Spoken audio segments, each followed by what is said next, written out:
उमर अब्दुल्ला का breaking statement Lok Sabha elections को लेकर।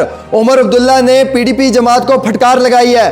पीडीपी और नेशनल कॉन्फ्रेंस के ताल्लुकात में दूरियां नजर आ रही हैं। उमर अब्दुल्ला का कहना है कि राजौरी पुंछ अनंतनाग लोकसभा सीट से नेशनल कॉन्फ्रेंस कंटेस्ट करेगी और नेशनल कॉन्फ्रेंस का मजबूत उम्मीदवार होगा जो इस बार इलेक्शंस में आ रहा है। माजी में यानी कि पास्ट में कई सारे इस उम्मीदवार ने इलेक्शंस जीते हुए हैं और राजौरी पुंछ के साथ इमोशंस और सेंटिमेंट्स हैं। अभी तक कैंडिडेट का नाम डिस्क्लोज नहीं हुआ है। वहीं दूसरी ओर सेंट्रल कश्मीर से उमर अब्दुल्ला ये इलेक्शन कंटेस्ट कर सकते हैं। ज़राए की जानकारी के मुताबिक बारामूला सीट से सईद आगा रूहुल्लाह का नाम भी आ रहा है, वो भी हो सकते हैं उम्मीदवार। और वहीं दूसरी ओर वो कह रहे हैं कर्मा हिट्स बैक। महबूबा मुफ्ती ने अपने माजी में जो किया है उसकी सज़ा मैडम महबूबा मुफ्ती जी भुगत रही हैं और हमेशा नेशनल कॉन्फ्रेंस के ऊपर सवालिया निशान मैडम महबूबा मुफ्ती ने खड़ा किया है। बीजेपी के खिलाफ कम बोला है, नेशनल कॉन्फ्रेंस के खिलाफ हर फंक्शन में ज़्यादा बोला है। उन्होंने ये भी कहा है कि अगर पाकिस्तान में इलेक्शंस में हार हुई है उसका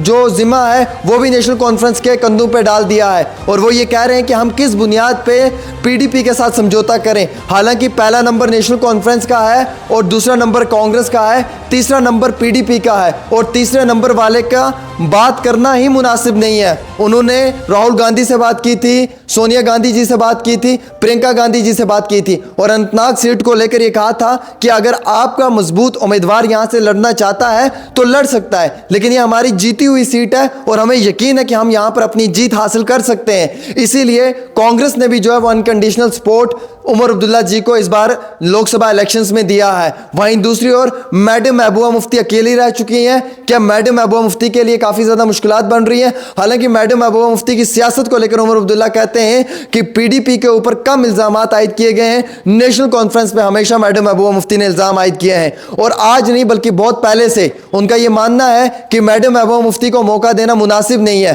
और जहां पर हम जीत हासिल कर सकते हैं वहां पर हम खुद कंटेस्ट करेंगे। और इंडिया अलायंस का यह मकसद कभी भी नहीं था कि खुद को कमजोर करना है और सामने वाली जमात को मजबूत करना है। लद्दाख में हम कांग्रेस को सपोर्ट कर रहे हैं, वो सपोर्ट हमारा रहेगा। जम्मू में हम कांग्रेस को सपोर्ट कर रहे हैं, वो सपोर्ट हमारा रहेगा। जहां जहां बीजेपी मजबूत है वहां पे इंडिया अलायंस ब्लॉक के तहत हम जो है वो बीजेपी को हराने के लिए दूसरी पार्टियों को सपोर्ट करने में बिल्कुल तैयार है। लेकिन जहां पे हम जीत हासिल कर सकते हैं, जहां पे हम मजबूत हैं, वहां पे हम बिल्कुल भी जो है वो कंप्रोमाइज नहीं करने जा रहे हैं। राजौरी पुंछ अनंतनाग सीट पे दंगल होने वाला है। Ravinder Raina versus madam Mehbooba Mufti, madam Mehbooba Mufti versus national conference होने जा रहा है। अब हम देखेंगे कि आखिरकार होगा क्या इसमें। लेकिन जो भी कैंडिडेट है नेशनल कॉन्फ्रेंस का, मैं क्लियर कहना चाहता हूं बहुत मजबूत कैंडिडेट है और 90% विनिंग कैंडिडेट है ये राजौरी पुंछ अनंतनाग लोकसभा सीट से। और 70% विनिंग जो है वो रविंदर रैना हो सकता है और 50% विनिंग जो है